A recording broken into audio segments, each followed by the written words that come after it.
Hey, it's Chris from LaserLemming.com and Chris vs. the World. You can check me out on there.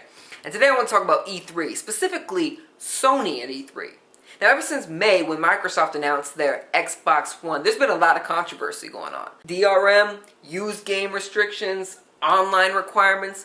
People haven't been happy. Now, there's been a lot of speculation about whether or not Sony would go the same route. And there was a lot of rumors that they were heavily considering it. Now, after a big Twitter campaign to stop it, Sony listened. They decided that they'd rather have happy customers than happy publishers, because they figured the publishers are coming on anyway.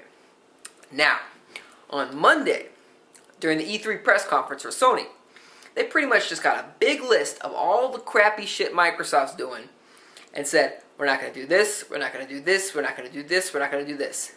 Boom. Standing ovation. Clap, clap, clap, clap, clap.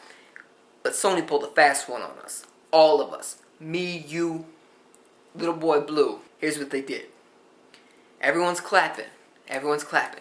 Jack Tretton, Sony's main boy, he's like, oh, and by the way, you're going to have to pay to play online. Did you catch that? You're going to have to pay to play online now. This is one of Sony's big things, or at least what a lot of happy customers thought about Sony. They said, at least on PlayStation, I don't have to pay to play online. Now what happened?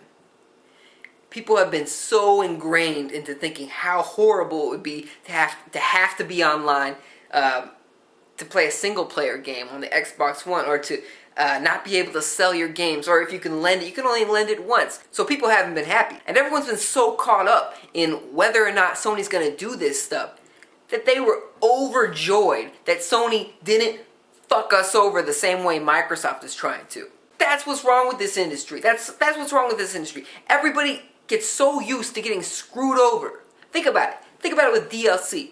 PC players used to get maps for free all the time. Maps, content, whatever. After a game was out, the developers like to keep up with the community, keep them interested, and gave us free stuff.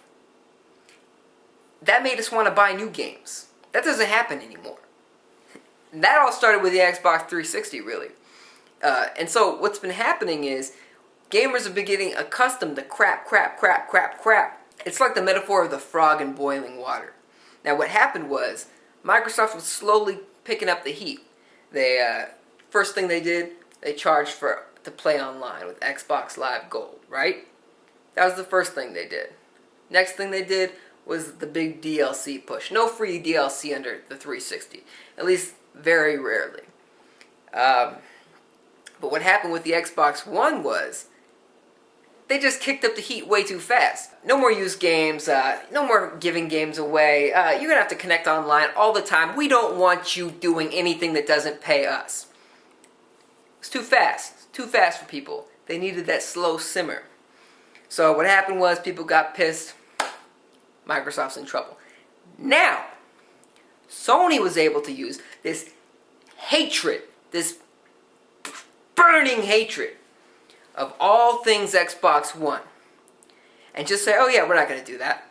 We're going to do the same thing we've been doing since what? PlayStation 3, PlayStation 2, PlayStation, all the way back to the N64, Atari 2600, what have you. It was the same stuff. They got a standing ovation for the status quo. You hear that? They got a standing ovation for the status quo.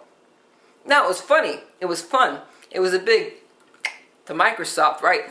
But they snuck in, oh, by the way, you're going to have to pay. You're going to have to become a PlayStation Plus member if you want to play online now. Now, what justification do they have for this? Honestly. PlayStation 2, you didn't have to do this. PlayStation 3, you didn't have to do this. Now you got to pay on PlayStation 4. Why? Now, if you really want to know why, Sony's in financial trouble, and they need all the money they can get. And Xbox Live Gold makes a ton of money for Microsoft. So that's why. But you as a consumer shouldn't give a shit. Now, a lot of people that were so up in arms about this, a lot of people that for years have been saying, I'm not going to pay for Xbox Live Gold, that's bullshit. And you should be saying it's bullshit, because it is. But these same people are the ones who are backpedaling and saying, well, at least it's not like the Xbox One. It's okay. By the way, PlayStation Plus is a great service. You get free games. It's not like Xbox Live Gold. Well, you know what? Now it kind of is a lot like Xbox Live Gold, because you need it to play online. Before I became a broke ass, I was a PlayStation Plus member, and I gotta say, it is pretty cool. You get free games, free avatars, early access to betas and whatnot, but I still, even if I was a PlayStation Plus member right now, I'd still think it was bullshit. Because one day I might end up where I am right now. Broke. There's no reason that you should have to pay for this.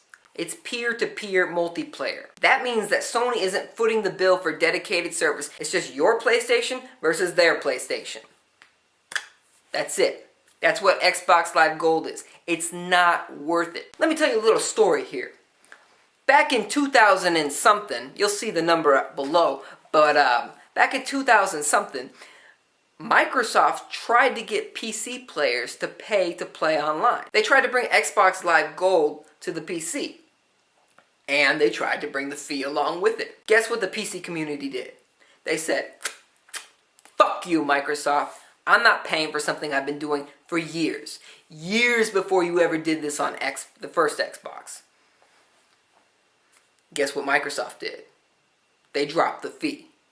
It's still there. Xbox Live is still on the PC, but nobody's paying for it. Yet, they're still paying for it on the console. Now, I have a little theory about this. My theory is that since PC players were so used to playing games online for free, the idea was just ludicrous to them, as it should have been. Now, a lot of console players, their first introduction to online play was with the first Xbox. They'd never played a game online before, so they didn't know any better. They didn't know that you shouldn't have to pay for this. What you're paying for is the ability to access your own internet service provider that you're already paying for. It's as ludicrous as, say, paying Microsoft to let you watch Netflix. So let me get to my point here. Sony is brilliant. They single-handedly kicked Microsoft in the teeth and said at the same time, oh, by the way, we're going to act like them a little bit. We're going to make you pay us now. And the world just ate it up. They said, alright, at least you're not Microsoft. At least you're not them. So, you win some, you lose some. This case, it was all a loss. It was just, how much did we lose? How much did we lose? If you're going to jump on the Xbox One, you're losing all of your ownership rights, pretty much. All of them. If you jump on the PlayStation, keep your ownership rights, but now you're paying to talk to your own ISP. It all sucks. But at the end of the day, what's really important is that you subscribe to this channel and Chris vs. the World.